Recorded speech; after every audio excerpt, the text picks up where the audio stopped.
you take cranky geeks into account. Yeah, true. Mm-hmm. Mm-hmm. Todd and Rob in the afternoon. Hey, afternoon delight. With Todd and Rob. Oh yeah. Oh, yeah. Oh, yeah. Well, Oh yeah. It's Todd, Rob, and Adam today, not just Oh Todd yeah. and Rob. Oh That's yeah. Hey, everybody. Welcome to the new media show, and we're going to have fun today. Rob wrote an agenda. Rob, why did you do that? Well, it's not an agenda in the terms that Adam typically thinks about it with his no agenda show. It's more just, things that we can cover on the show. But there's nothing to stop us from venturing off this agenda. Yeah, absolutely. But hey, by the way, happy birthday to podcasting. We passed it a bit ago. And by the way, Rob, we went over 500 last episode. We didn't even We didn't even say anything. We're 501 now. So, your co-host here failed in his duties to say, hey, happy 500. I don't even look at the number. Congratulations, anymore, 500 new media shows. That's pretty cool. Yeah, it's not bad. But we are live and lit today. So if you are on one of those newfangled podcasting apps or podcastapp.com, thank you so much. Otherwise, we're streaming live at newmediashow.com/live. And of course, all the other great locations we go to that pittance of people watch. But the more important thing, and most people that listen to this show actually listen and don't watch. So, Adam, how are you? I'm good. I usually listen to the show, although I think last week or the week before I did have fun. I was listening on Podcast Guru, and let me just see how ugly they are. And so I popped up the YouTube, and then there was a chat going on the YouTube. I'm like, oh, that's kind of fun. So, I'm always a sucker for a good chat to troll along. Well, they are trolling already. Yeah, of folks, course. Yeah, they're saying in the morning.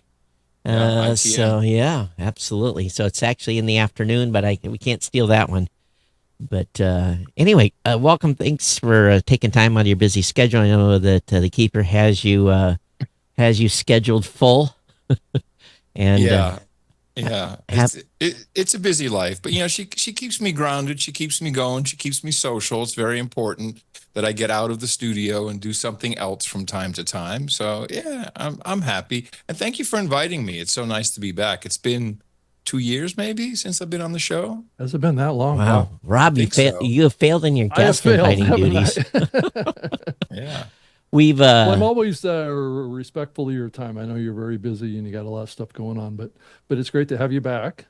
And Adam, I would love to hear a little bit about your no agenda show that you have, and kind of what you're seeing in the space and what you're trying that's new. I know that show has always been a little bit of the leading edge of your thoughts about podcasting, and if you wanted to start off there, that'd be great. Yeah, sure. Well, first of all, this month, October, actually, it'll be 17 years that we've been doing No Agenda, and probably 16 years and 9 months since we've been doing it value for value, which is just unbelievable. We ask people to support the show with time, talent, or treasure, and they've been doing that diligently. I think after 5 or 6 years, it was enough for us to really start to think about doing it full time. It wasn't great, but it certainly has built up over time. And in a funny way, we've been way ahead of the curve on some things because we've been producing the show live for at least 15 and a half years. And I can't actually, of course, I do interviews and stuff. And there are a couple of shows that I don't necessarily do live, but man, I love it so much because we have a chat, which we call the Troll Room, and really anyone can say and do whatever they want, but it's an IRC-based chat. So it just kind of scrolls off. There's no history of it, and someone may save it, but so, you could, someone trolled me and they said something nasty, but it's gone within, 30 seconds. Like, okay, it's gone. But I've really developed kind of a peripheral vision. It's always kind of right off to the side, and I see stuff, just it registers like, oh, I look, and then there's a funny one-liner, or there's a real-time fact check. He said something wrong or dumb or stupid, or someone actually has something to contribute. That's been really good. And in general, this is the big secret of the No Agenda show, is the value for value really has gone to all parts of it. We have tens of thousands of producers. We don't call them listeners. We don't call them fans. We call them producers. And everyone has a responsibility to contribute to the show one way or the other.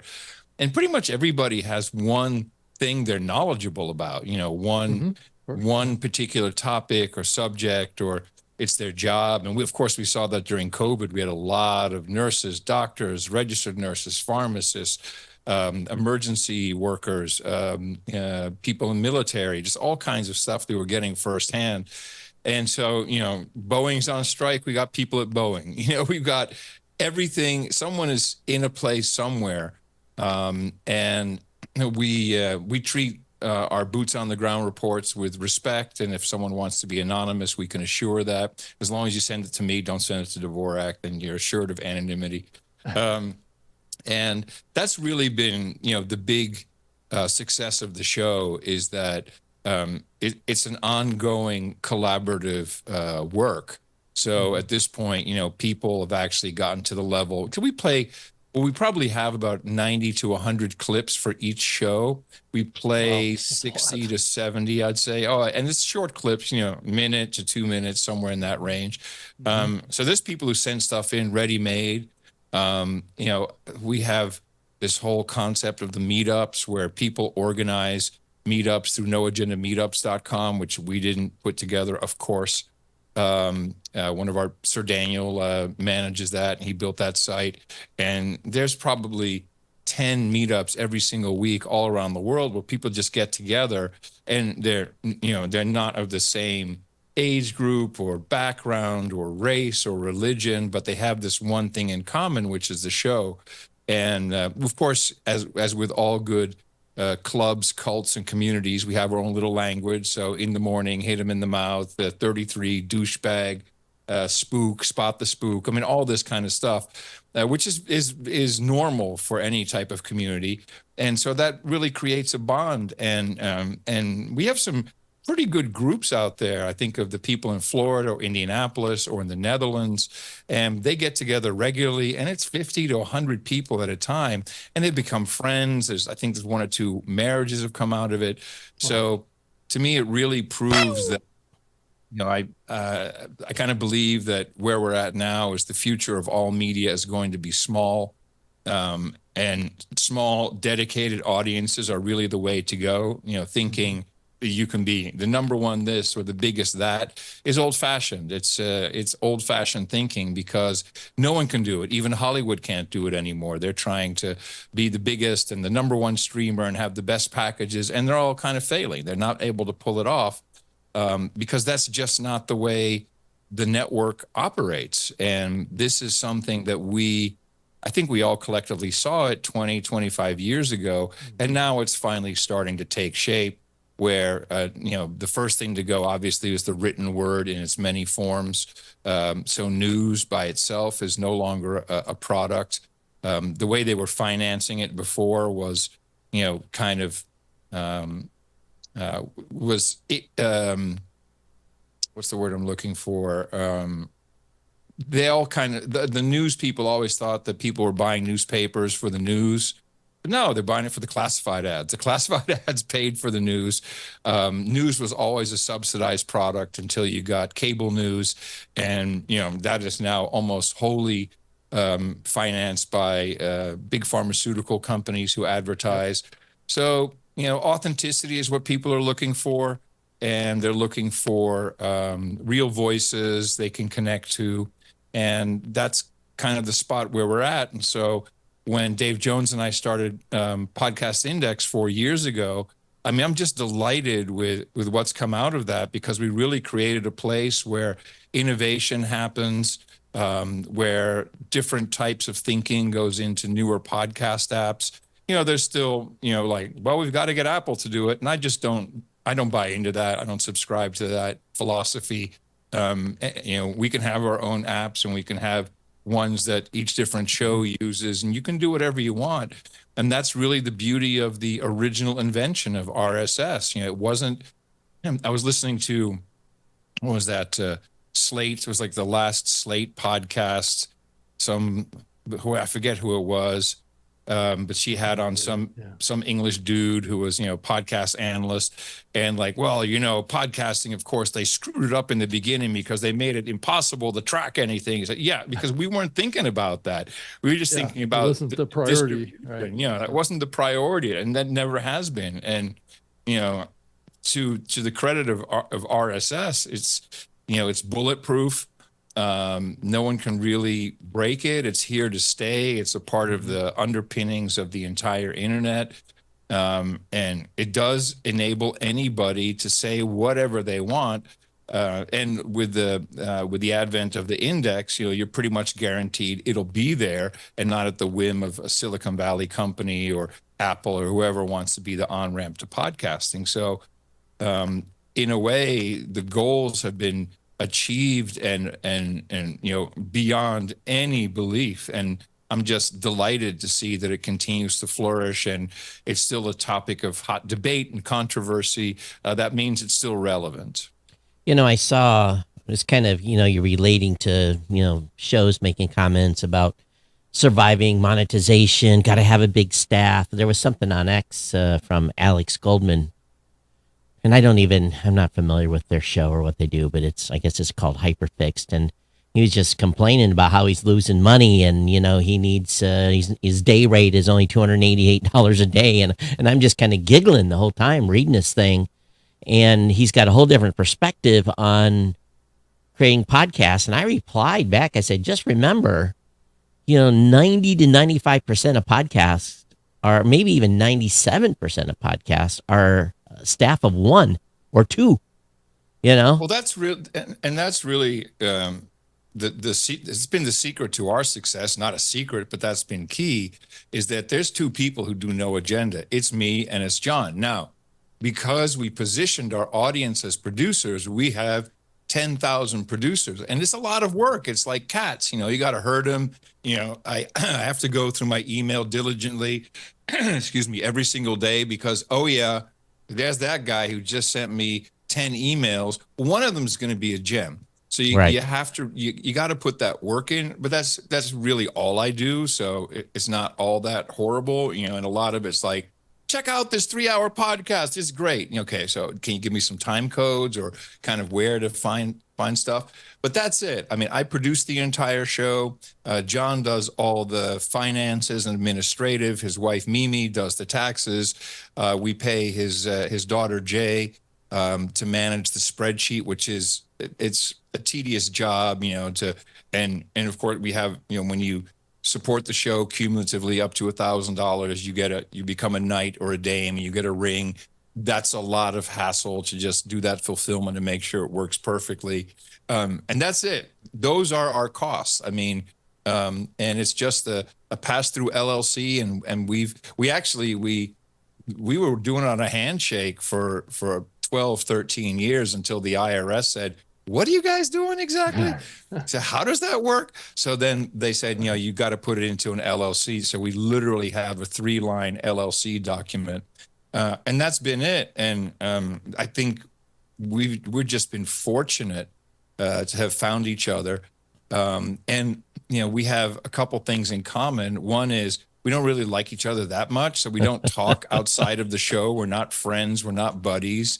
And we show up every single time, and we show up on time, and we do it the same time.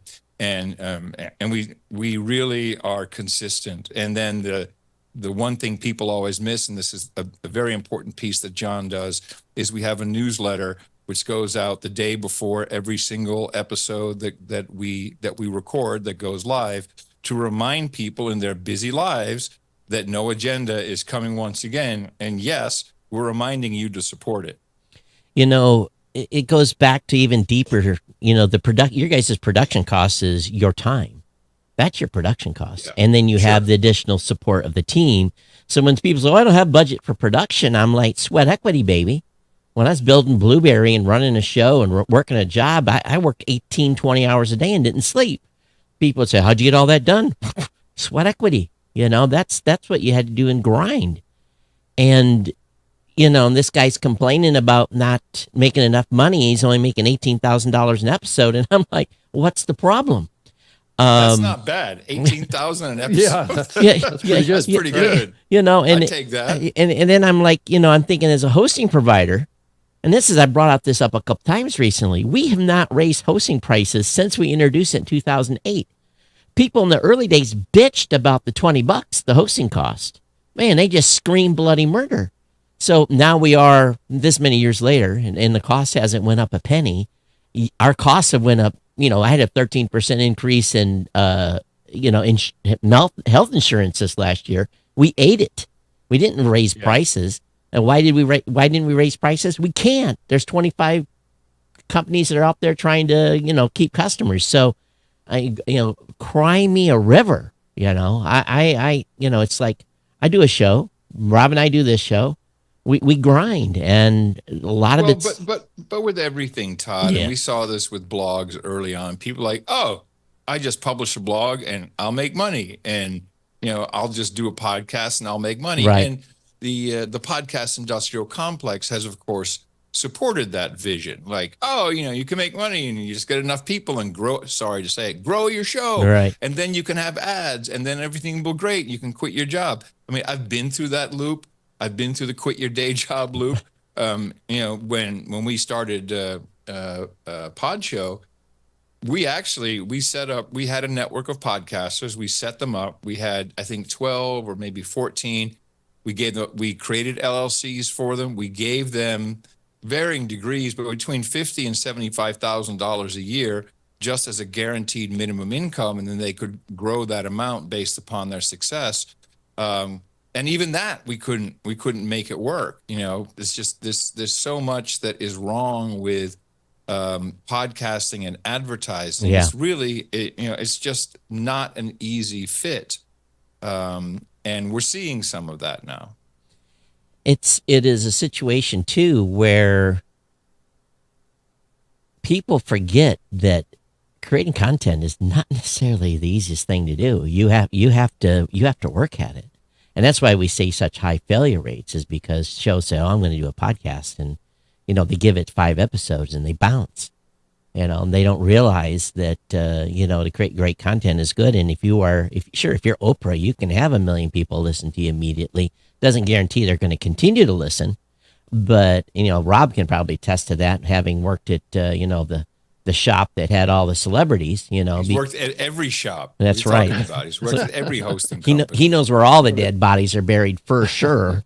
But it's just one of those situations where you just have to grind. And it's, I guess, some people are lucky and hit it big on TikTok or whatever, and great for them. But this is a different kind of a medium where you got to be able to connect.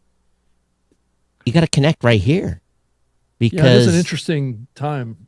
I agree, Todd, that there is such an emphasis on how I'm going to make this a full-time career or a full-time job, and I'm going to get rich being a podcaster and stuff. That seems to be the agenda. So you have to really kind of wonder why that's happening. And I think a lot of it gets back to is that people are increasingly looking to create their own independent income, and because they can't rely on getting jobs anymore. And I think that is a bigger what Bidenomics isn't working. Right. What? Exactly. We can't have that. Right. So as people look at podcasting, I think increasingly it is replacing mainstream media. And this really goes for along sure. with what you're saying, Adam, is that we are moving into a new era of niche communities and niche interests, and also taking this content out of these big moderated platforms and going more direct. And so talk about that a little bit, about the community dynamics and really moving away from these big proprietary platforms. Well, it's what podcasting has always been good at. I know. Yeah. When it first started, it was very obvious. There's always some shows that are kind of general, funny, But now it seems like most of the shows that don't really have a mission are more politically oriented. But we've always had aviation podcasts, Oh hiking yeah. podcasts, football podcasts. Yep. You know, that's always been really that's always been there. Yeah. What I feel right now is the big opportunity, which I'm actually working on myself, is local markets. They've been completely ignored by radio. Radio is no longer your even Z100 in New York, where I worked for many years. Right. It's Elvis Duran in the morning, but he's in 15 markets, and yeah, you'll hear a localized Z100 New York jingle, but that doesn't mean that he has to do more generalized stuff. Yeah. There's almost no well, I mean, New York does still have some New York newspapers, but even they cater more now towards the entire country or the entire world, like the New York Post. Mm-hmm. And the New York Times certainly is really no longer a local New York newspaper. Facebook has sucked up all the local advertising from any type of publication in any local market. So I feel that at this point, there's a tremendous opportunity to create podcasts based upon very hyper local geographical location. In fact, I'm going to be doing one for Fredericksburg right here. It's 11,500 people. We're in between San Antonio and Austin. So, Mm-hmm. even what Austin does is almost not just for Austin. There's a lot of interesting people here. There's certainly a lot of money in Fredericksburg, and we have one newspaper that comes out once a week, and it's very politically slanted. And people have nothing to really, they have no local voice. So it's such an obvious hole in the market. You could turn a 747 around in it. So, and that's globally. That's what radio used to do. Radio was local, and it just became so. I mean, this all happened in the 80s and 90s. Just let's expand, get bigger, and acquisitions, and networks, and like WABC New York has all syndicated programming that goes out across all the country.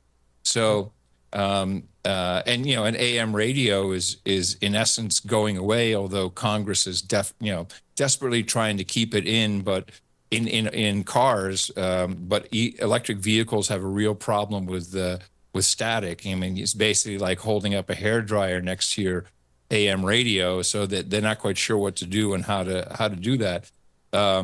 So that's the opportunity I see, and I'm pretty sure that that's going to happen. That I think we'll see in the next couple of years. We'll see many hyper. Is that you or is that me? Who's beeping?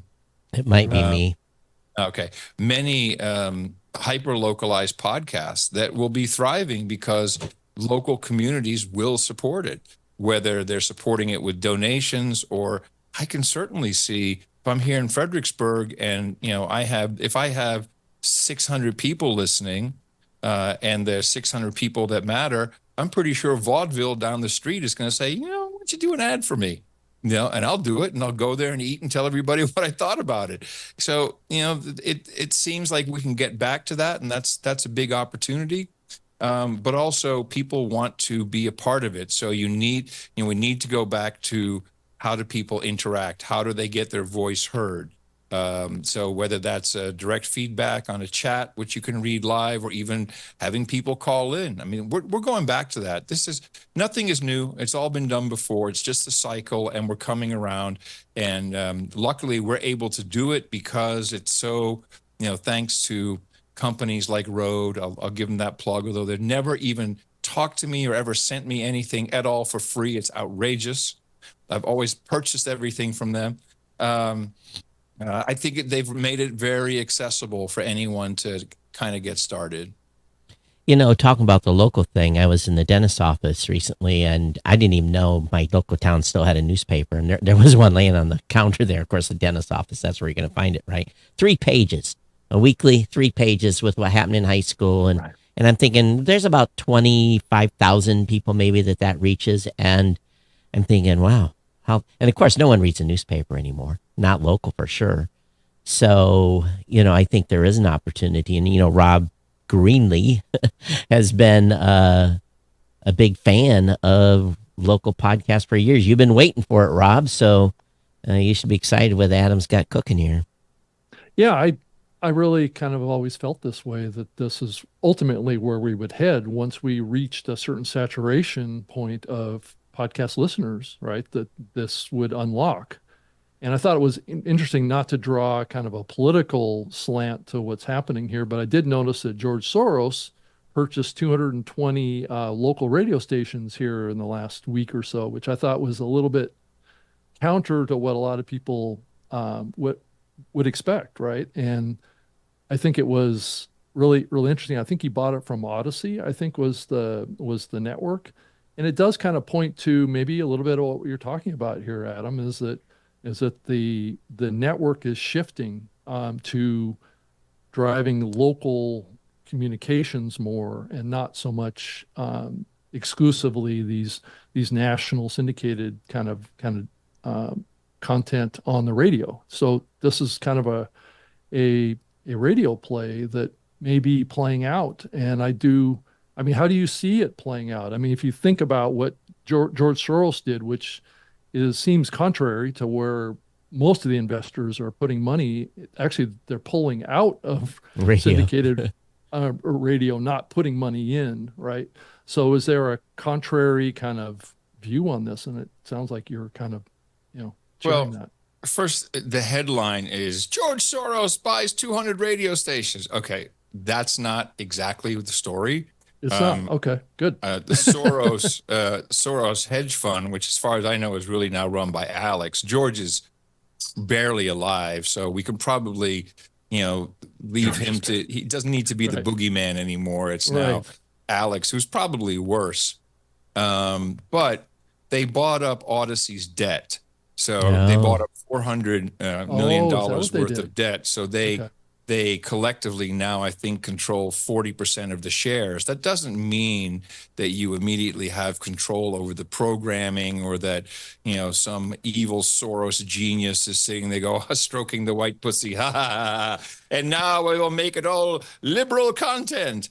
All right. I think it's probably there will be money in radio stations still for years to come, just like there will still be money in cable. But if you look at and I happen to know these numbers, the average age of, and these are mainly AM stations, a lot, not all, but a lot of them.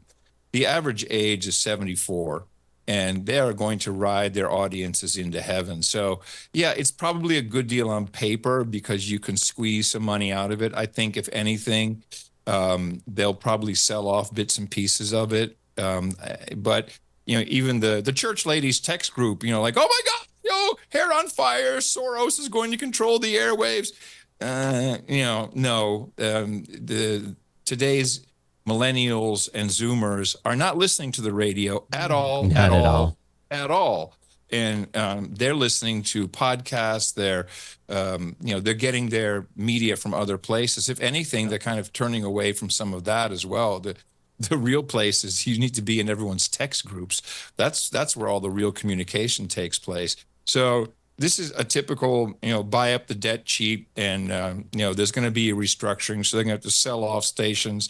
It's not like he bought the stations and right away it's going to be Rachel Maddow 24/7. That's just not the case here. Yeah, so probably what they'll do is find somebody else to sell it to at a margin, probably, right? I think they'll sell off the pieces. They'll sell off different stations. That's pretty. I mean, it's Chapter 11, so they're in restructuring, so it has to be restructured. But if you can buy up that debt at 50 cents on the dollar or lower, but they don't have a controlling interest, and so that doesn't mean that what I haven't seen is. And they brought in this incredibly smart radio guy, and he's going to turn it all around because no one has been able to do that. They haven't been able to do it with iHeart. They can't do it anywhere. I mean, it's not a viable business anymore. It's too expensive to run transmitters. That was when we first started podcasting. Transmitters? We don't need no stinking transmitters. Yeah, right. That was the whole point of it. And, you just can't. the genie's out of the box. People have connected their phones to their car systems, and they're listening to other content. When the handwriting was on the wall, even when we just started podcasting. It probably, for me, was the biggest realization is when my kids were still kids, and they're in the back seat, and they both have mobile devices, and they're plugged in, and dad's got something on Bluetooth, and they're not listening to what I'm listening, and they're listening to their own thing. I'm like, radio's doomed, and media is doomed because media has changed. That was Right. 16, 17 years ago. So now, of course, we all know that my grown children are not on the radio. They don't have a TV subscription. Matter of fact, they're mad because we can't family share Hulu no more. So that's the kind of thing that that they worry about now, is like, can I afford all my subscriptions to the stuff that I want? And so what are they reverting to? Well, I can't share Hulu, so now I'm just going to go and watch YouTube, or I'm going to go on TikTok, so they're consuming stuff differently, and that's just going to continue. So, Well, also that brings up another point. With the fading out of radio, you are also removing the scarcity issue. So on radio, you have 24 hours a day. You've got 12 to 20 minutes an hour of advertising, and when that's full, it's full. And the only thing that can happen is you either expand it more or you raise the prices. With podcasting, just as with web banners back in the day, there's unlimited inventory. So dynamically inserted ads, pre-rolls, post-rolls, all of that will eventually just go down to zero. The only scarcity you can still create is how many host reads someone is willing to do inside the body of the content. Right. That's your only scarcity, and that's going to be very limited. And I think you will actually be able to drive up that CPM over time, but it'll not be based upon downloads. It'll have to be based upon PI or per inquiry of, actually when Podshow was very successful for a short while. And that short while is when we had coupon codes, promo codes. So it would be, the Rock and Roll Geek would be use Geek4 and get your because we had GoDaddy in the early days too, and get your GoDaddy domain. We actually started that with them because they understood that really well, and they were ramping up a business so fast. Unfortunately, what happened there is these hosts of these shows became very proficient at SEO, and no one was getting the codes from their show. They were getting it by Googling stuff, and then, Yeah, don't tell the this is the scam, and I'll expose it right here. That's how it works. We've talked about it on here. And so it's going to have to be some other mechanism, like, and maybe that's not even here yet, although I think chapters and chapter links within chapters is an interesting way to do that. But it's still going to be partially the endorsement by the host. Like, I'm saying that I go here and I probably should go there, or I should be using that product, which limits, what products and services. And also, the advertising is always censorship. So most advertisers don't like controversy.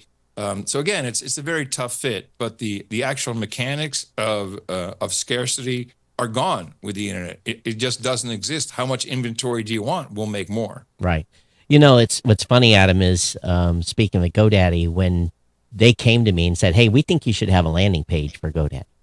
I'm like, sure. So I put up a landing page on my website, and little did I know, about a few years later, became a snippet on Google search. I had a great year that year. I mean, I had a really good year. I mean, to the point of embarrassment good. But when that snippet went away, so did the good times. The good times were over and went back down. But at the same point, we set up a system because GoDaddy knew that traffic was still hitting that landing page and getting those codes. That's no secret. And I was watching the page rank on where that was falling in search. Still today, as long as I meet my numbers, they don't care where it comes from. And so what they're really paying, even still to this day, is they are definitely paying for that landing page to be there to get people to use those codes on their site. So there's no secret about it. They knew that was happening because, how can I do 19 years of GoDaddy ads every show and still sell to new. Yeah, we have some podcast listeners that grab codes, but it's probably like 90-10, probably 90% from the page, 10% from the show Sure. at this point.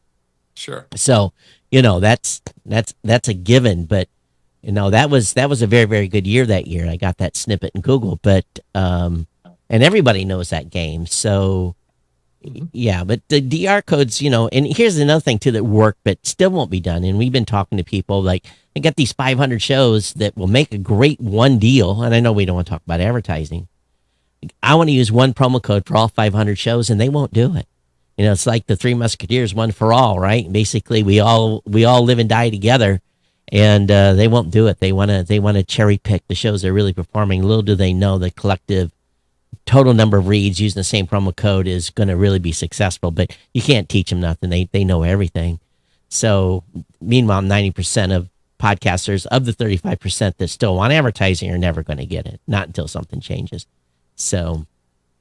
Well, Yeah, nothing's also going it- to change in that regard. Yeah, nothing. It's not going to change. No. It's not going to get better. Hasn't changed for 20 years. Downloads are a horrible metric. Everybody knows it. It's kind of, it's still, with the big promise of advertising, which I've heard for many years, we'll get the right ad to the right person, exactly the right time. Podcasting can't be a part of that ecosystem at all. TikTok works pretty good. So people still know that half their advertising money works, and they don't know which Yeah, half. I mean, yeah. that's still the same. Yeah. You spoke about Rode here earlier, and we didn't really have it in the list, but Rode announced their Rode streamer today. It's kind of funny. If people saw what was on the other side of this, their wallets would it's not a pretty situation money-wise. But I made this investment long time ago, and I got all this gear.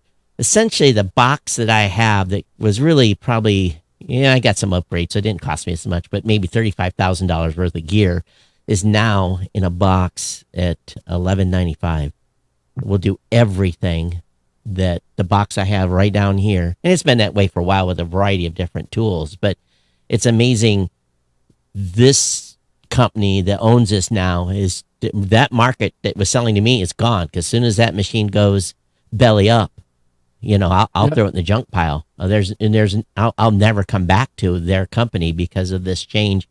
So I think this new Rode streamer with no one's going to need 6 cameras, but it could be a screen, 2 cameras, someone on Zoom. It's just, it's a mix of things that I think they're going to hit. I think that what the Rodecaster did for podcasting is going to be the same for streamers, those that stream.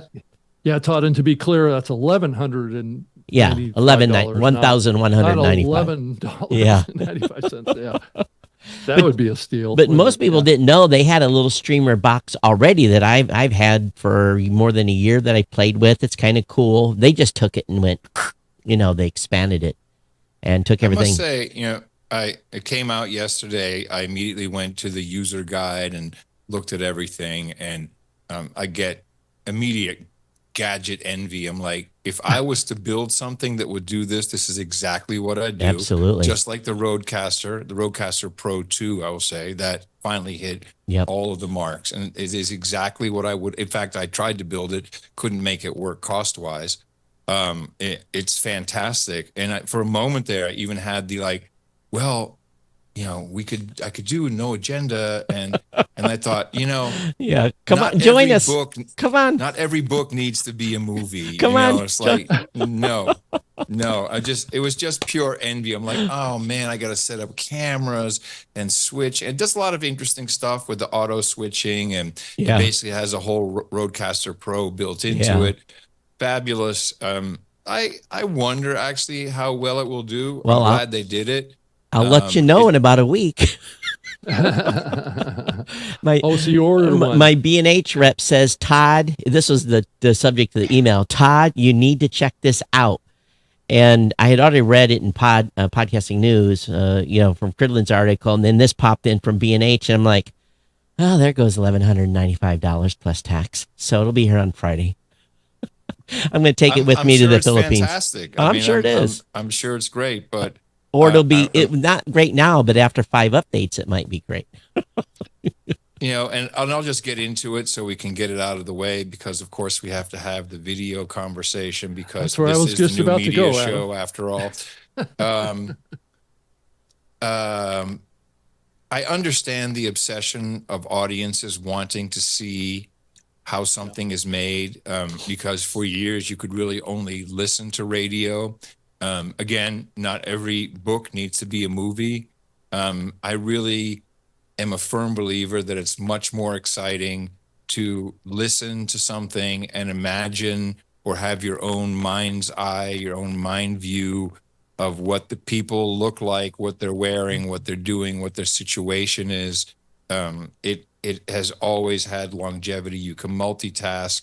I'm quite sure that most YouTube videos, unless they're instructional, I mean, I watch YouTube videos for all kinds of stuff, like mainly airplanes I can't afford.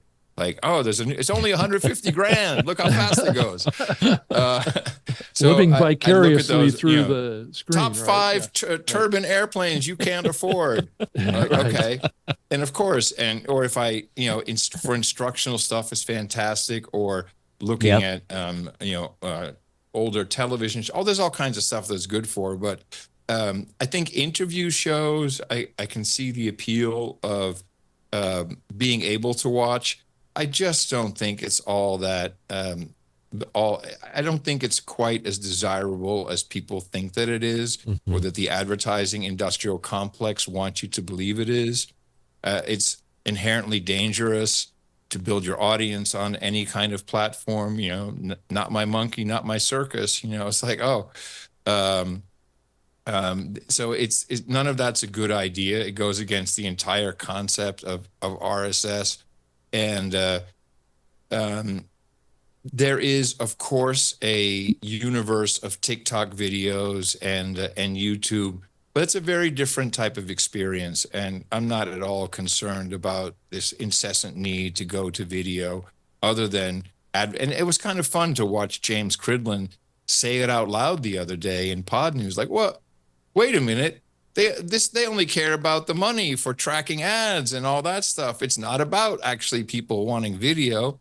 And it's not. I mean, 17 years of two old dudes who are not really appealing to watch on video. Although I understand, because when I first saw radio shows, morning shows, set up webcams, I'm like, I really don't see the appeal. But there is an appeal. People have been listening for years and years, and now they want to see, and what do they look like? And it's kind of like seeing how the sausage is made. But it's really not necessary. And not we saw this with MTV. People still listen to music. We don't need to have the music video all the time. It's just not true. Music is music, and people like listening to music. Does everyone have to have a video? Well, kind of for promotional purposes, but it's not the premier way that people listen to music. They listen to music. Well, and it's also much harder. It's just like in my show the other night, I gave him 5 minutes of a black screen, and I didn't realize it was a black screen until I looked over Well, and I that's said, just you, Todd. No one else has these problems. so, it's just like you do one of these hits and, you're live. What can you do? And you just laugh it off and continue on. I just think that, well, I'll transition. Yeah. There are realizations in the space that Spotify's got an angle right now that they're using, and it's and YouTube they've got an angle, and it's appealing angle to those that think they want to do video. I think there's also a realization. I would just say, based upon conversations I've had, I think that there's a realization over, at the big Mac office in the sky, that they probably kind of, missed the boat when it comes to video, and you will see what they do about that. Nothing. They screwed over people so bad with Final Cut. They screwed over the professional and prosumer market with their USB shenanigans years ago. I wasn't an Apple guy from the Apple II. I loved Macs. I love my Macs, and I couldn't make it work anymore. And they had the FireWire and all this nonsense. Well, and but the USB mess up they made about I want to say maybe 7, 8 years ago, it made me go away, maybe go to Windows. Now, of course, they're all in cahoots with the device makers. So, no one makes drivers for Linux because, once you have that on Linux, then there's no incentive to upgrade anymore. You can't break it. Apple is about to break all of the older devices. Everyone's going to have to upgrade all their pro gear to whatever new system they're coming up with. Just like they did by removing the headphone jack. Well, that's how they this is sell. bull. That's how they sell more gear. But I'm kind of referencing, we'll see what Apple Podcast does, and I know that there are lots Nothing. of. What do you mean? We'll give them 2 What do you years. mean? What do you mean? What do you mean? What are they going to do? Well, I my hope is, I'll just say Actually, my just hope. surface the video that's in their catalog. I'll just say my hope is that they'll quit making video a second-class citizen. Well, I hope they start focusing on video all the time so that some of these new podcast apps can take away their business because people look, NPR doesn't have video of every single one of their shows. Right. But BBC doesn't have video of every single one of their shows. Why? Because they're audio shows. Yeah. And they're good and it's quality and people like it and they listen to it. It doesn't have to be video. So if Spotify is stealing people's livelihood with their whole video system, because once you upload video, then your audio no longer counts. You don't have the pass through of the statistics. And I'm just presuming they can add in ads or do whatever they want because you need to sign a contract to be on their platform, which is why none of my shows are there. I refuse. And you know what? Hasn't hurt me. But don't get me wrong. Obviously right now at this very second, there are a handful of new podcast apps at podcastapps.com where you can watch, if you want to, this show live on video in a podcast app. So, and maybe that's where we transition to the podcasting 2.0 discussion. But I also have to recognize, and in my position as a hosting provider, that Apple still has 50% of the listening audience. And I have to make sure that I'm vocalizing to them where their issue is. And I've done that very distinctly. And, and having other discussions about things that I think they should improve, specifically trying to adopt some of the stuff that's in podcasting 2.0. I'd love them to adopt everything. They never will. They're too slow. Doesn't work that way over there. It's decision by committee. They're very secretive. I call it contractor speed. Oh, that's interesting. Those types of discussion. Meanwhile, everyone else were moving quickly and running with scissors, as the term is in podcasting 2.0. And I love it. I think we still have a long way to go in educating podcasters on this value, because if we could get everyone on the same team and tell our audiences, there's this new experience over here that's not the same as it was before. It's not just click play and put the phone in your... First of all, these things take time. It's true.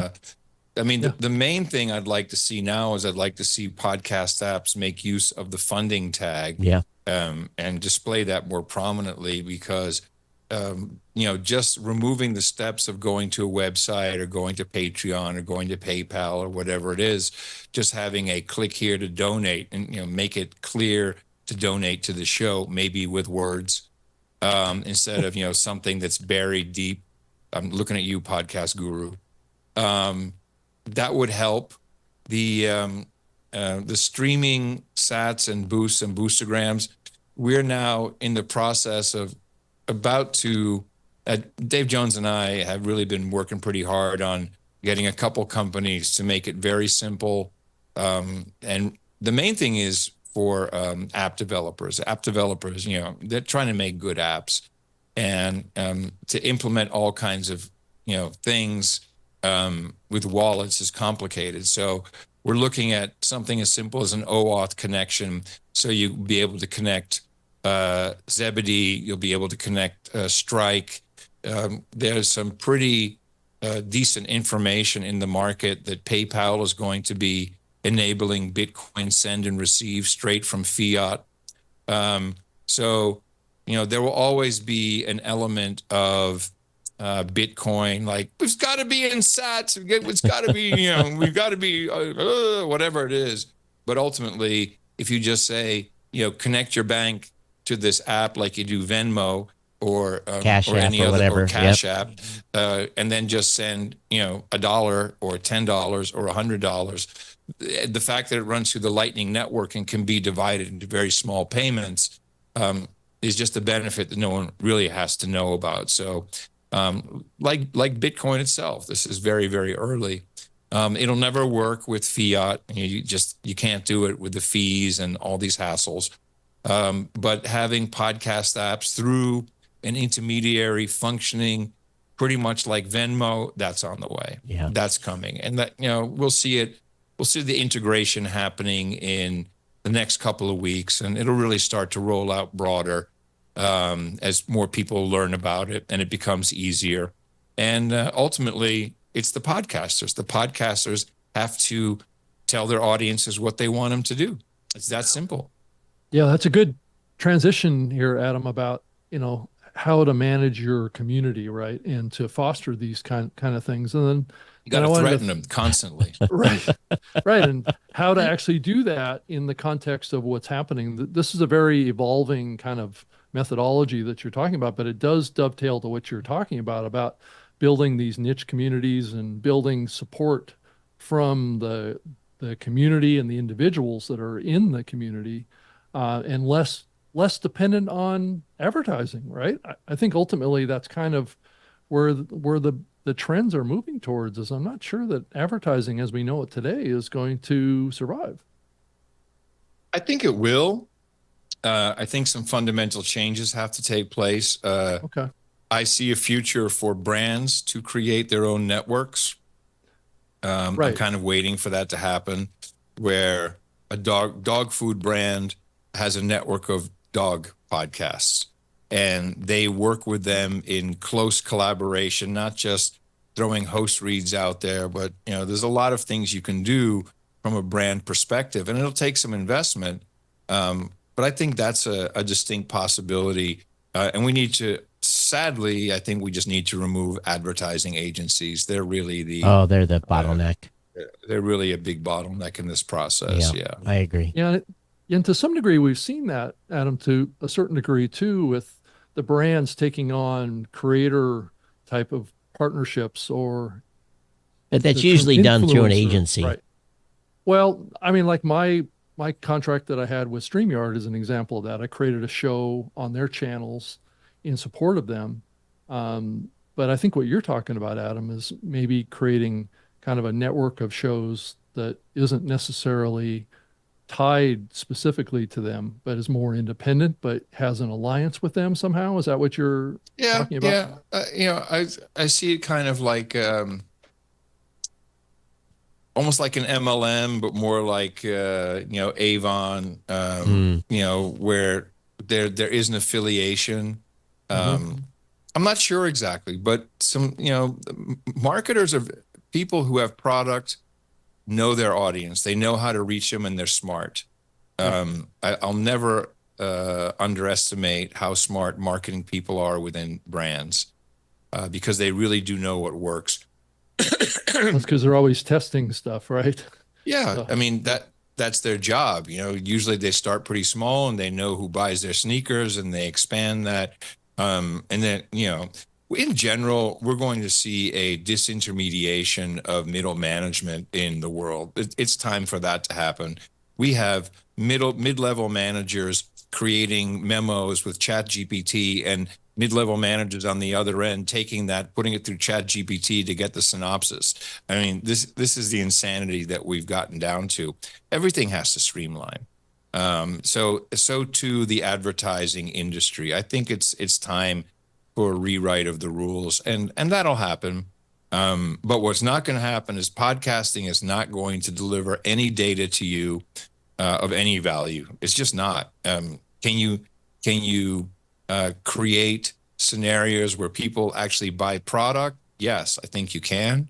But that's going to take a deeper integration with the programs and the people who create those programs beyond just here's my downloads or even here's my code. It's going to take a much deeper level of integration, but I think it can work. But it won't be as measurable as people like. We're still living in the CPM world of television, and the and diaries for radio. I mean, it's an old fashioned world, and someone will come up with it. It won't be me.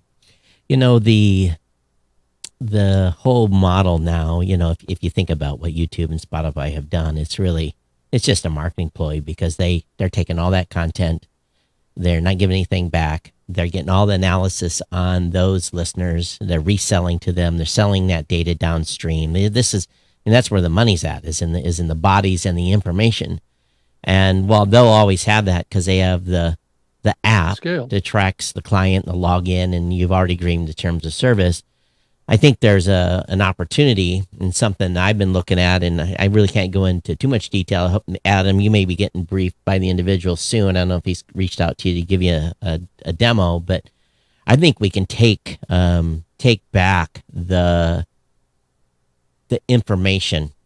In other words, those that you trust. What are you talking about? Well, no one gives me any secret demos. Well, I don't have any, you know, NDAs this or is any, no- I'm no- not under no- embargo. no- They know me. They're not going to tell No, me anything. oh, they will, and there's no NDA on this. Is Well, what exactly are you talking about? it's just basically you as a podcaster, being you're a Yeah. techie, you can have an opportunity to obscure the IP data going downstream from your content media, and still. So you own your IP is what you're talking Right. about more. Yeah. And Right. and if you trust your hosting provider to obscure that data and not sell it, your hosting provider might be able to do that too. I don't quite understand. And with IP, you mean intellectual property? No, I'm talking about IPs. You know, IPs of the 192.168. listeners. Yeah, the IP data of the listeners. Or viewers. Right. Yeah. Well, so what are you saying, that's going to go away? Because No, but if you would have the opportunity to, if you wanted to take a piece of code and basically put it in front of your data, and basically the media gets served out, and it just obscures all of your information about who that listener actually is. And you can do that on your own. Sounds like a big pain in the butt. Not big. About that. I don't want to do any of that. I'm a podcaster. but- I don't care. I don't care. think the main thing is If people don't want my content, don't support it. If you like it, support it. It's no, that simple. No, what we're talking about is the people on the other end taking that I got data and then remarketing to your listeners And selling the selling. data about your audience. Now, if you are on an app that says, "Hey, we protect, we don't resell," none of that is needed. If all the apps out there will say, "Listen, we don't resell to any, we don't take any of this data that we're collecting and use that to our monetary advantage," and basically trust the privacy of the listener, then none of this is needed. But I hate to say it, I don't think that's the case in a lot of instances. You know, there's one reason why Spotify bought Chartable and Podsites. One reason. And they bought them on the same day. It's for all that data, all that listener data. And What do they shows that really they have? What weren't data do they hosting. really have? What data do you really get? a lot. And they use that, they take that data and they use another system on top of it. And, you know, they know who you are down to your address. Well, Right. Yeah. But that, you can use that data broker for that. I mean, all of that, Right, that's right. well known. Yeah. But I don't okay. think people think about it. But in the end, there's maybe a way. That's just one little piece of everything that's going on here. Some people don't care, and that's fine if you don't You like still their, got to serve them a crappy ad, I guess. Is that Well, the you gotta bottom serve line? them You a- still got. you got to Here serve. we go. I'll give that person. Oh, it's Adam Curry. He's listening. He's interested in airplanes. He can't afford. I'm going to give him an ad for an airplane he can't afford right at this very moment. Here it comes. Success. Yeah. Yeah. Well, and also they're capturing data about shows too. Yeah. And so they can actually actively recruit those shows to maybe join their network. Yeah. where So again, they that's can a be that's monetized. that's a business plan, and How about this? I got a show about dog food. Okay, I'm a dog food company. Hey, you Yeah. probably have people that are interested in my product. Way to go. Connection made. that's right. Right. Yeah. If you're just talking about politics, no one's going to be interested because Yeah. it's too controversial. We don't want to be a part of that. We want control. Marketers want control. Well, always they want do. Control. They want control. Yeah. So Yeah, and they want it's, more and uh, more data, and it's ridiculous. I'm more interested in. I've been talking about this a lot. I would love to see some new podcast apps that are opinionated, that are a A platform vertical. for. Yeah, you could call it a vertical. I see it more as I use the example of Rachel Maddow because she was very clear about podcast apps in a recent it was Hollywood Reporter Yeah, I saw that. interview, and she said, "I don't understand the apps. How come they're not recommending stuff and based on merit, etc." Now, she's not talking about recommending Tucker Carlson to people who are watching her or listening to her podcast. So what she wants is she wants Rachel's world. Right. And I would like to see apps that are opinionated and promote. You can still get whatever you want on that app, but why not have something where you open it up and delight them? Like, oh, I'm into airplanes. This is my whole airplane podcast and it's recommending things. I might use multiple apps in that case. Why not? I use different apps for different things. It doesn't have to be, we're still kind of stuck in this.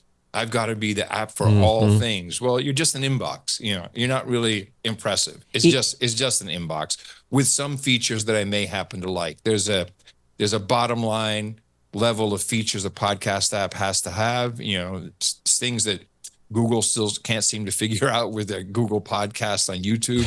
There's some very basic things that it has to have. Once you have that, now what are you doing? Well, how about I'm opinionated and I'm going to create this world, and any podcast within this realm that I'm interested in, be it a particular sport or a type of business, that I'm going to create a place where that's all promoted and the best stuff does come to the top, and give me some interactive features so I can talk to other people who are interested in this particular topic. That is the kind of thing I think we need. And no one has really stepped up to the plate yet, but I'll keep hammering at it. I'm not an app developer at all. We haven't built an It's app. I hard. don't want It's to. hard. It's very expensive. It's hard. Well, I have one app we maintain, and that's a bottom line every year.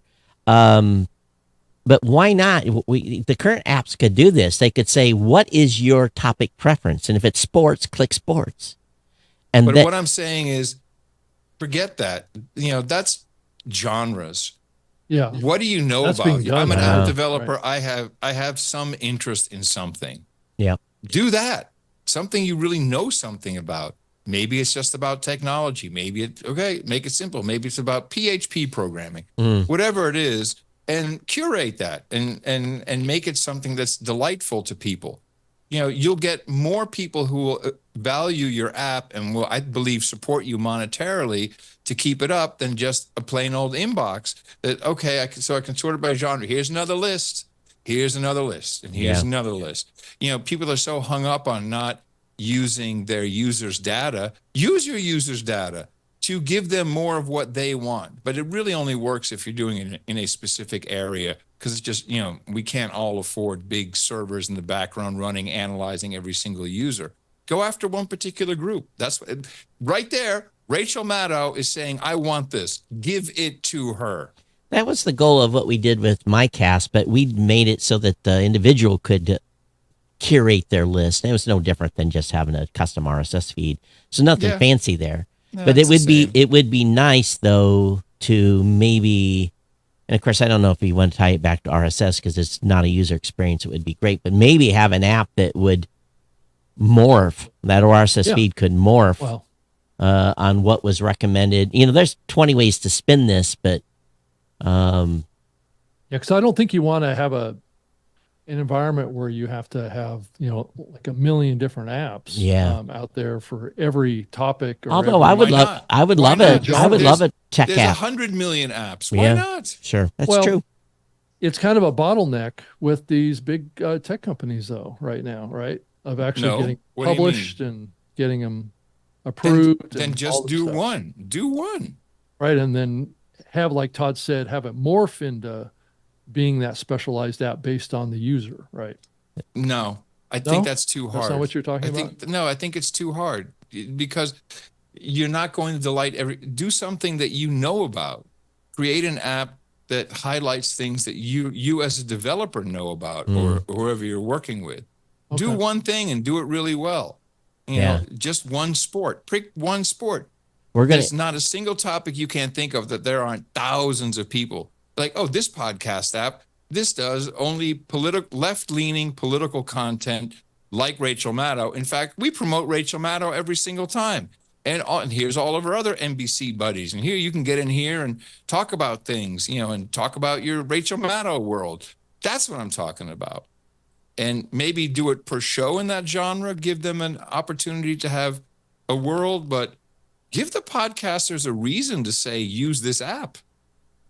Instead of, I just like this app because it does, 1.5 speed nicely. Or Todd can say, hey, by the way, go use this app because it is full of shows that I love and trust, or whatever that word may be. Especially have a point of view. That's right, Tom Webster. So, Adam, talk about the whole trend that's going on around content moderation, brand safety, and suitability platforms getting involved in podcasting. Do you have thoughts on it? Yeah. It's death. So stay away from it. Use modern podcast apps. Make sure your podcast is on Podcast Index. Right. We've never removed anything with any legal takedown. I think we've had maybe one DMCA request, which was a private feed, and we try to keep them out anyway. That's it. Put your feed in a place that is going to be safe and will not be deleted, and tell your users to use a podcast app that doesn't delete stuff. That's it. And everything else is it's all for money. It's all for monetization purposes. That's what it's all about. And of course, advertising is censorship. It always is. Whether you're just self-censoring to not talk about the other dog food, it's still censorship. Here's an email. It's not a trend that's been around forever. I mean, it's just now it's just being a little more automated. And by the way, it happens everywhere. It happens on X, on the so-called free speech platform. It's not true. Stuff gets deleted all the time. Here's the fourth email of the day that I received. It says, no reply. We've removed the following episode of your podcast. File, all this stuff. Right, yeah. Sorry, you just got thrown off of YouTube. Sorry. So, and it could happen. They could cut the stream. Absolutely. Yeah. Yeah, because they have algorithms that are running against this, or AI that's picking up keywords and filtering it automated wise. So it can be almost real time that they do this. Yeah. Right. Facebook has done me a few times. I've said something, I've been popped out. So it's it just goes with the territory. Here's all these platforms, particularly the social networks. Here's my dream, and I'm changing my stance on AI, which I think is a total canard, and we're going to go into a huge blow up of this nonsense because I'm hearing numbers being thrown out there like Anthropic's API costs 36 cents per API call. Right. It's like there is no way you can make this money back, and it's also just not that good. I really would like as much AI generated content, which is really CGI, computer generated imagery, computer generated video and audio. I really want as much of it as possible to flood as many social networks as possible. I want it on Reddit. I want it on X. I want it on YouTube. I want it on Instagram. I want it on TikTok. So these AI models start to ingest that, and then they just go haywire. And the only way for these companies to keep up is by going broke, by getting more humans to input human content. I want them all to go out of business and broke. They are all the devil's playground. They are not healthy. They are not good. They are not useful. They are lame. And I just like to go back to, just an internet where we can connect with each other, some simple way to subscribe. Blogs will be fine. Micro blogging will be fine. These platforms have no future, particularly with the amount of algorithm generated content that is being made. It's going to devolve into complete. Well, they talk about the dead internet. We're already there. We're already interacting with things that are completely generated, that aren't real, accounts that aren't real. All I can see from Berg, I love that he has just taken a whole different approach and said, no, we're creating the llama models. We're putting them out open source. Do with it what you will. And I use the llama model on my Start 9. There's something like, build me a web page and embed this code. It does that pretty well. I mean, stuff like that.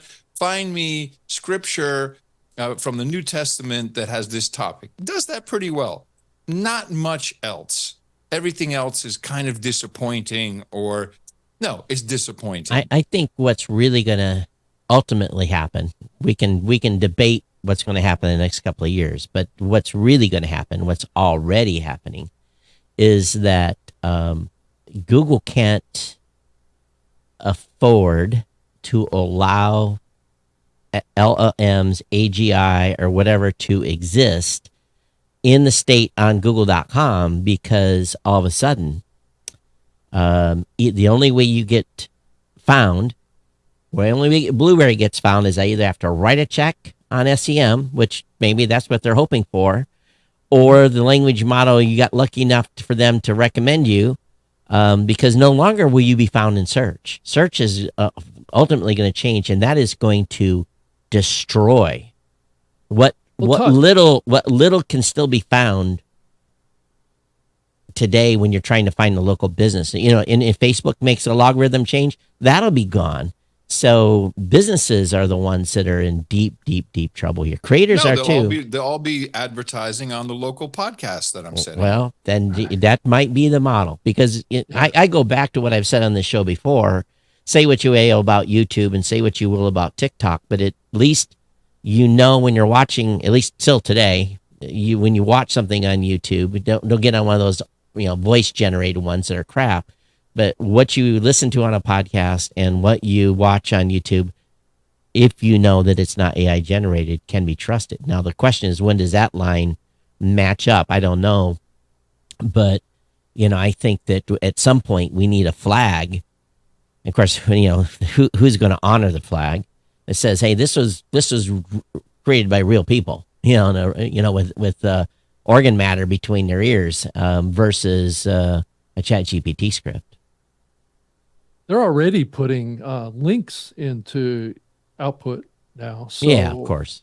I don't think it's out of the range of possibility that sponsored links will continue. It's just they haven't migrated into AI yet because they don't want to ruin it too soon. Right? It's going to get ruined. Yeah, it will. It is inevitable. It is inevitable. I mean, people are posting the output of ChatGPT into Twitter or X and onto Reddit. That's getting sucked up again. And I mean, it's a feedback loop is what it's going to turn out to be, right? Well, it's like making a copy of a copy. Yeah, that's true. I did an experiment on the No Agenda show where Comic Strip Blogger took our episode 1696 and he ran it through Notebook LM and came up with the deep dive podcast of these two AI voices. They do then an 8-minute summary of what the show was about. And I then took the transcript of that and put it back into Note LM, and it started coming up, because the topic was about the exploding pages in Lebanon, and the second iteration, the second copy, basically, they're already talking about exploding Walkmans. So, what will the third generation do? I don't know. Your shoe's going to explode. It lost all context almost immediately. So Right. it was like, no. This is completely. Yeah. They cannot filter it out. They can't do it. So yeah, what's to stop the engine from what's the stop the engine from going to that audio clip and then ingesting that back? And you're right. It will, and that's what happens. That's just how systems work. It's just going to ingest itself, and there's already billion-dollar companies of humans making content for the AI models and tagging it, etc. And so, if you look at Apple Intelligence and you look at the prompts that they're using to go into the model, just to create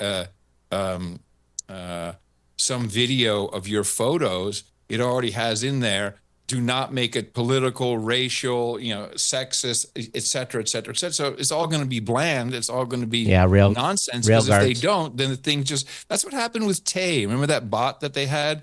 I think it was Google had a Tay, and it was taking input from the internet, and then I think it was Microsoft actually. Within 24 hours, it was a horrible, racist, misogynistic Nazi bot, and because it was just being fed and it was feeding upon itself. It doesn't work. It doesn't work. So it's, Well, that's Wall Street needed something after we had machine learning, blockchain, artificial intelligence. Wall Street needs a story. They need a story. And, it's no wonder that we're getting interesting graphics and videos because they're being built on chips from NVIDIA, who are a graphics company.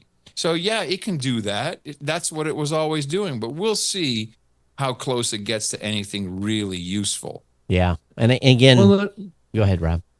oh, and this is really a conversation about training data. Where does it get the training data? And I guess that's also They're brings buying into it. this, They're buying it from Reddit. They're buying it right. from buying it. They're scraping Geek News Central, New Media Show, Blueberry the machine again. So we're going to continue to do original content. Sure, I create summaries from this show from the transcript. That works real well. Sometimes, I'll say about. Yeah, but they're going to keep scooping all that information of up course, and make the AI models even better and more Well, valuable, it right? depends. If it's AI generated content, like Adam says, then how do they prevent it from ingesting that's not original? I don't know if they can. Yeah, that's bigger brains than that working on it. So, but I think there's a 50-50 chance it just goes sideways and collapses on itself. They're going to go broke trying to make this work. It's just, I don't see any possibility in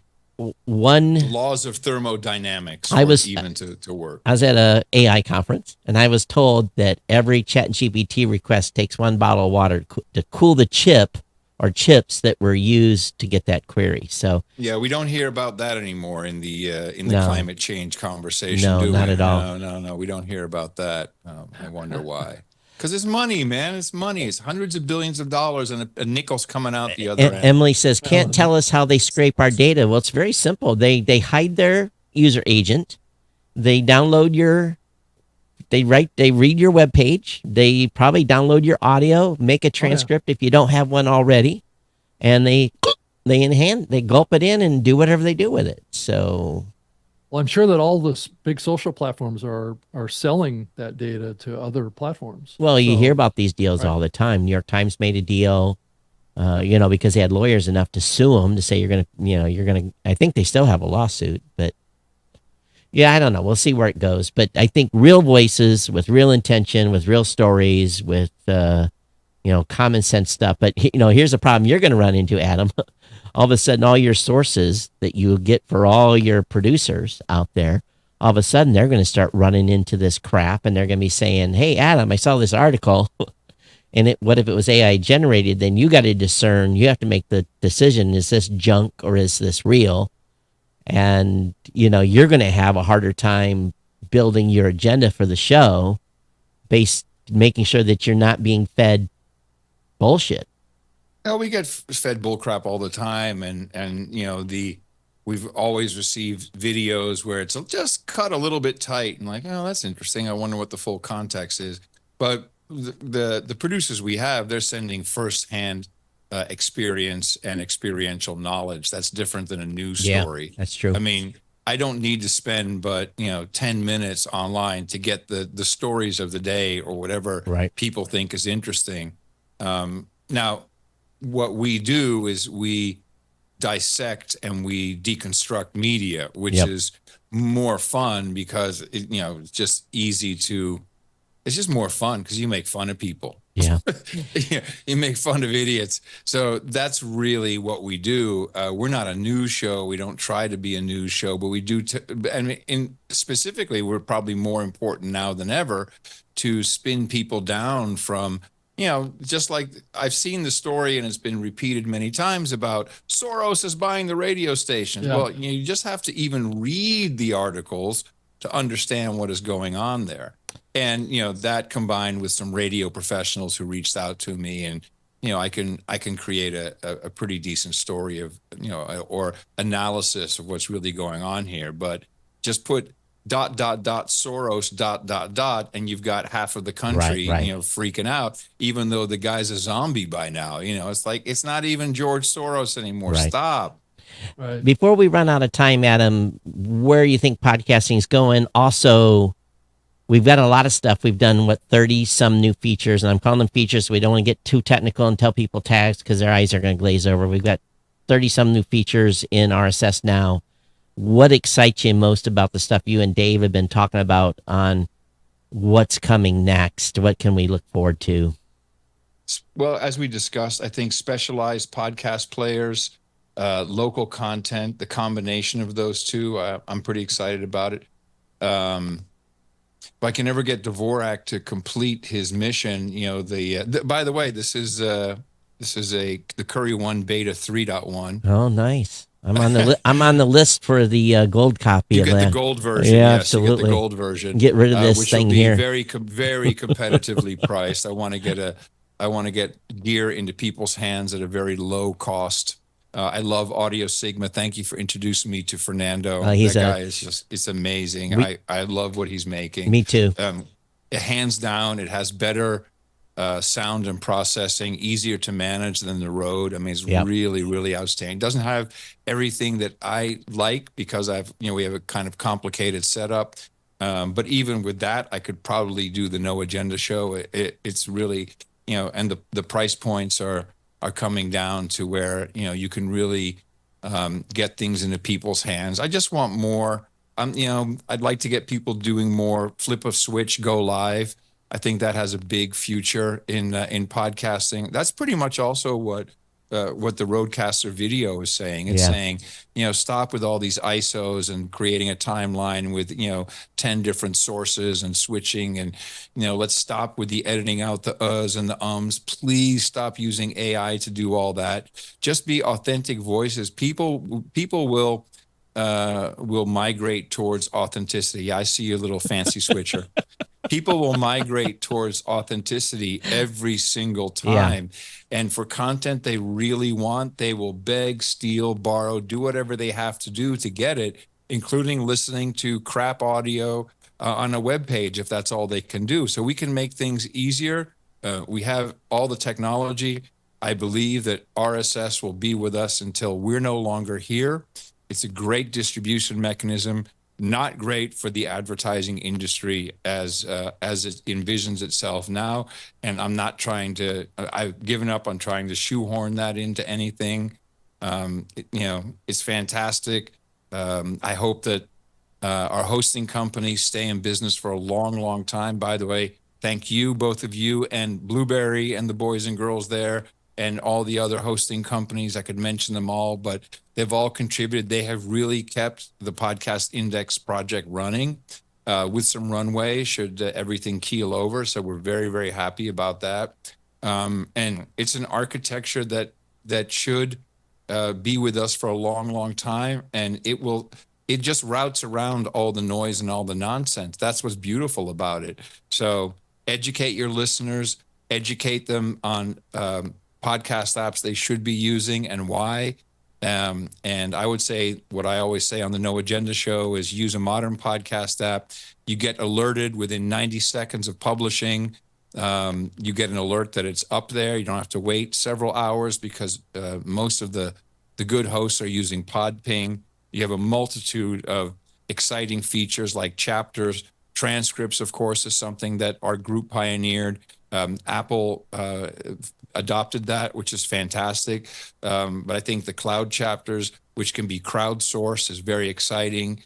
There's many other pieces of data that we're now creating. I think the location tag will be important moving forward.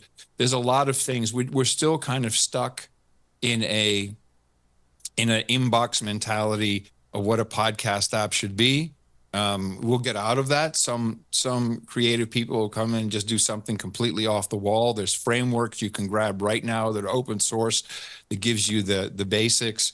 It's kind of interesting. I was invited into a WhatsApp group. I know, Rob, you're in there. Todd, you're probably in there as well.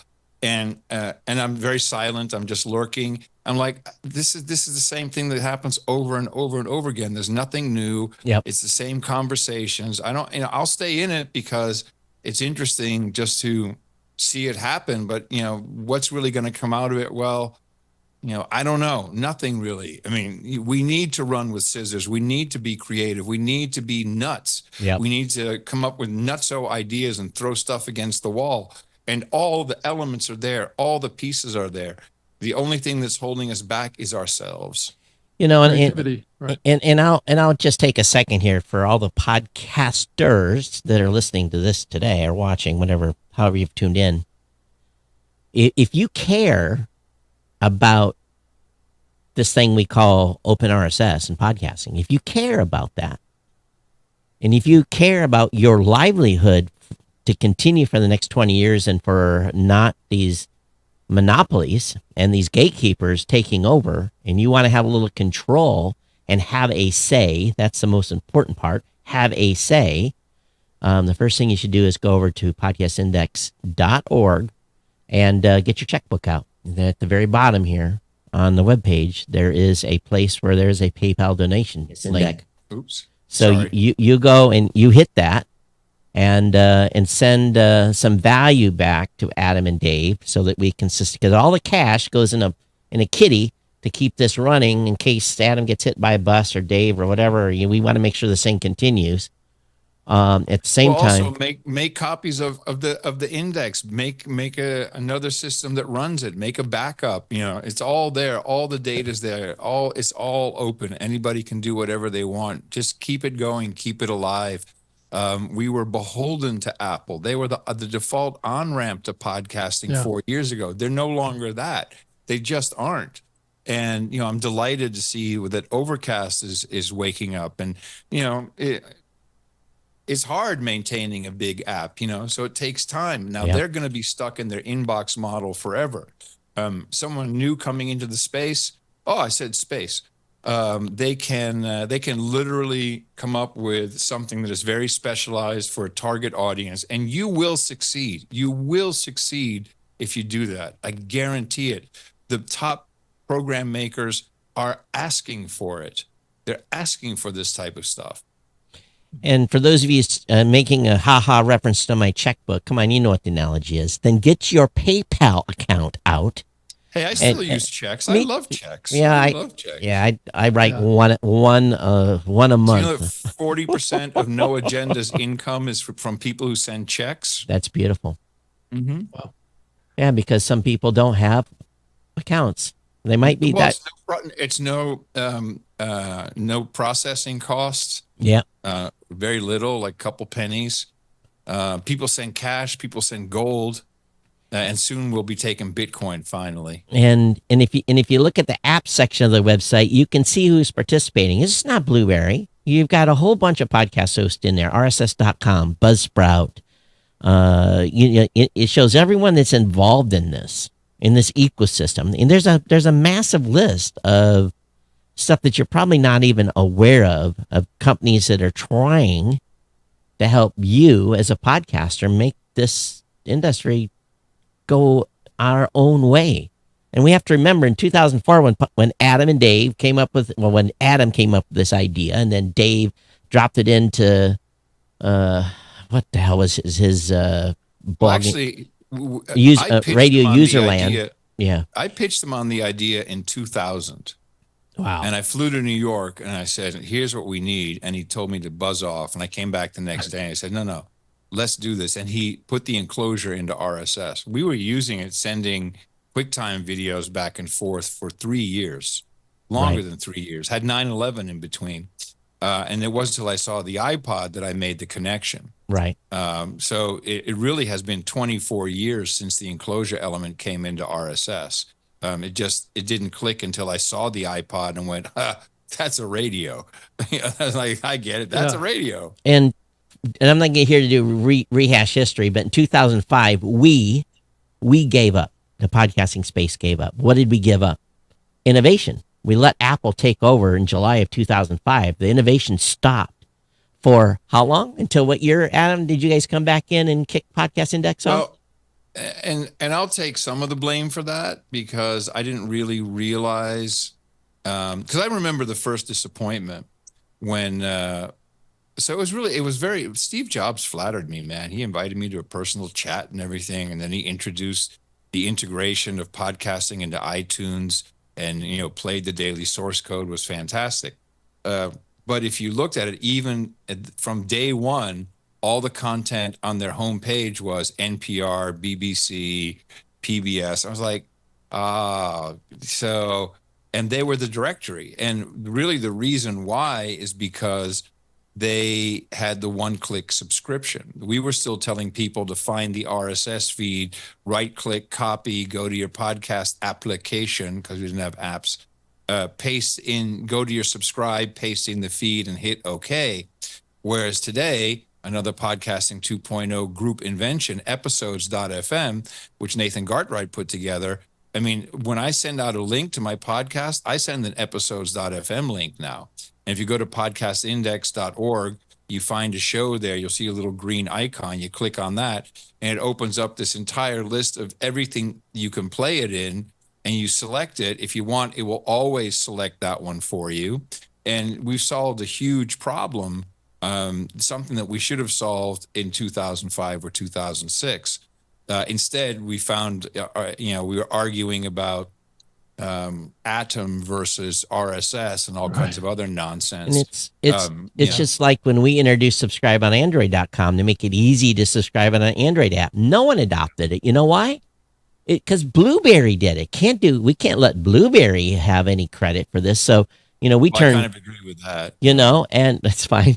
But we turned over what we could to the to Podcast Index, and a few of our things got adopted. But and that's why it's important that Podcast Index is what it is. That's Dave right. and I have been offered stock and board positions and all kinds of stuff with everybody and everything. We say no. We are just the guys who are independent.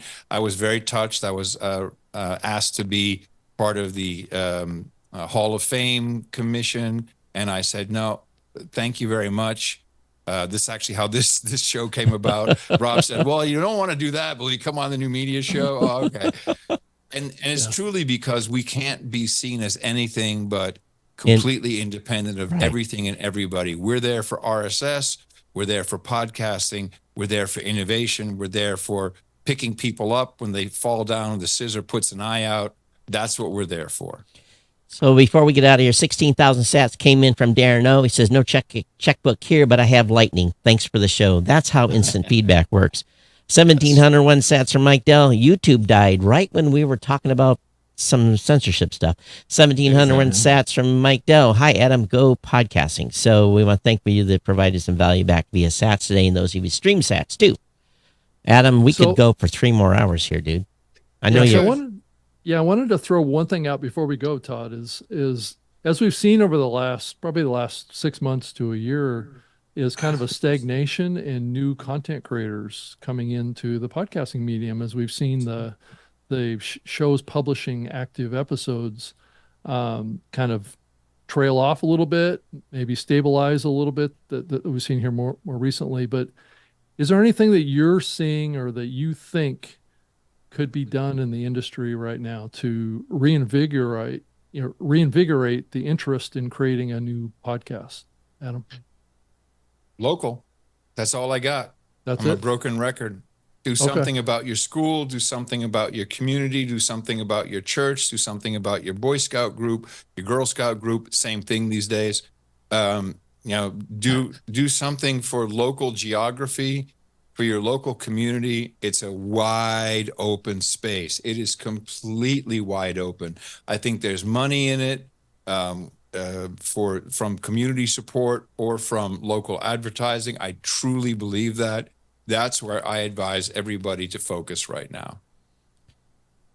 And I know Adam won't promote it, but if you're not listening to the Podcasting 2.0 show, you need to get subscribed to it. That's the boardroom where we talk about that's where Adam and Dave talk about all the in-depth stuff that's going on Podcasting 2.0. Then they have guests on in the space talking about the cool stuff that they're doing. So, it's my first listen every Friday if I don't catch it live. You would definitely want to listen to that. So that's mandatory if you're a podcaster and care. If you don't care, then, let someone else own this space. But if you care, listen to that show. Yeah, and if you want to hear Adam and John Dvorak's No Agenda show, Adam, where should a listener go check it out? noagendashow.net or any podcast app except for Spotify. Just look for No Agenda. Adam, do you want to give out any other contact information beyond that, or? I have only one thing to say. Go! Oh, it got. Do it one more time. It got muffled a little bit. Go! Oh, I don't know what the hell. Zoom cut it or something. You can't hear it? Yeah. Is this too loud? I don't know what happens. You don't hear Go Podcasting? You hear? That's Here we hear. We hear it. Go Podcasting! Yeah, it's There you go. something's No. getting for some chopped. reason it's not coming through, right? Yeah. Well, screw that noise. Yeah. There That's goes right. my bit at the end of The the hell, show. the hell All was right. Zoom. Man, okay. Yeah. Oh. Hey guys, thank you so much Yeah, for thank having you. me on. It's always a pleasure. Thank you for doing the show. I do listen to it pretty much every single week. Listen to it because it's just I have other things in my life to do, and I love doing it at the same time. That's right. But I appreciate it because I love hearing about the things you can't talk about.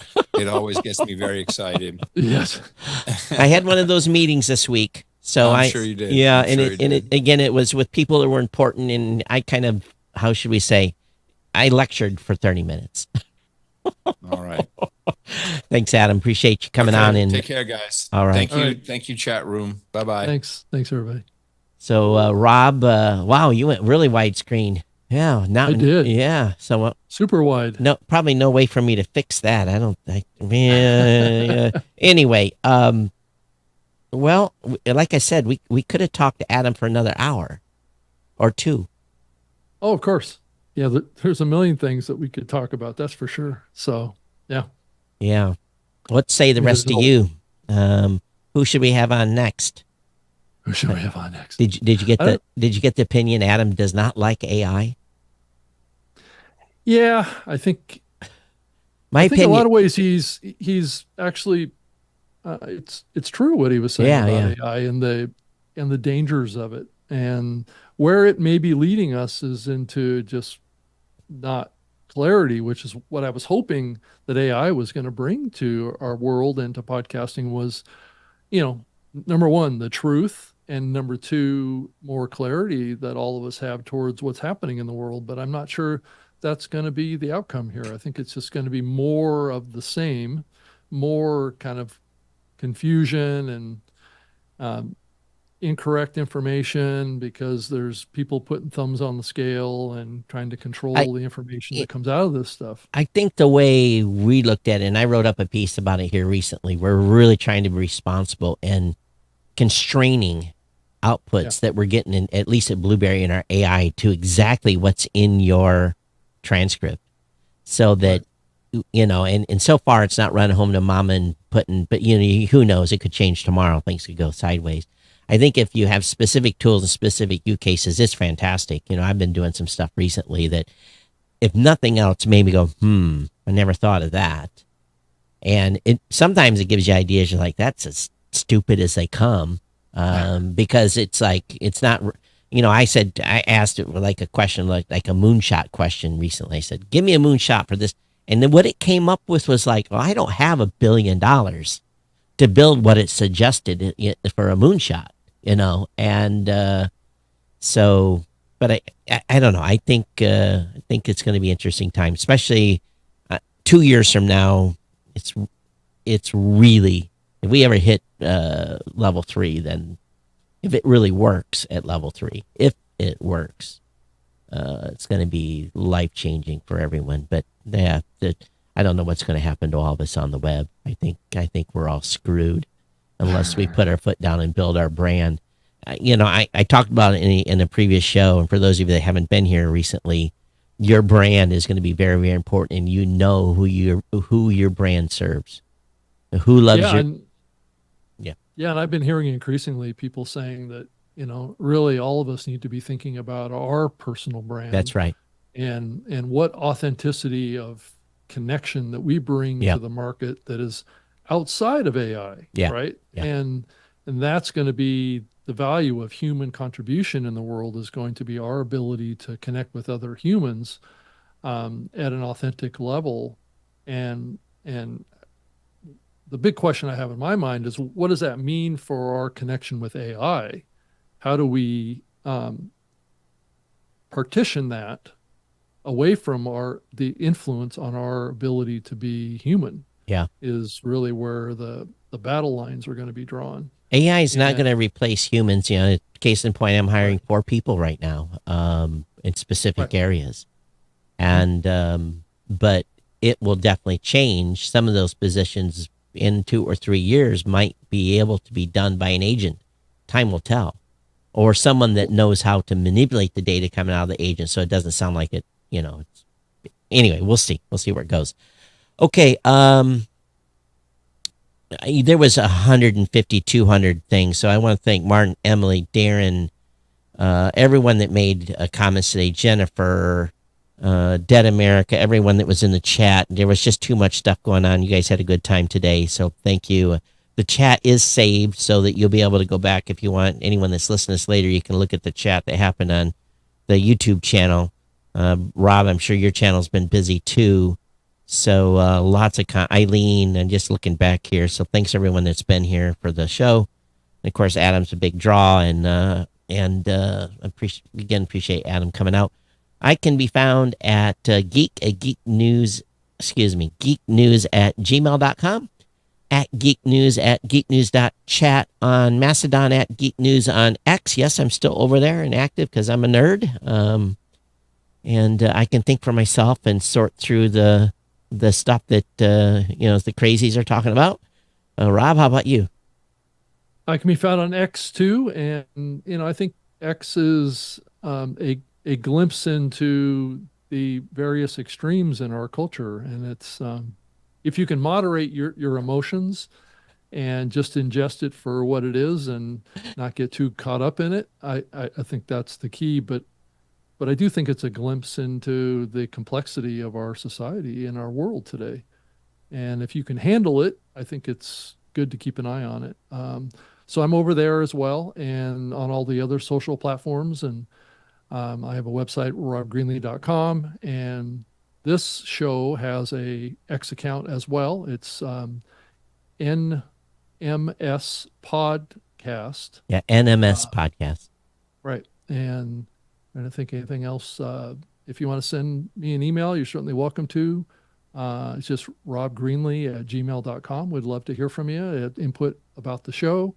And also, I'm sure Todd would love to get that as well.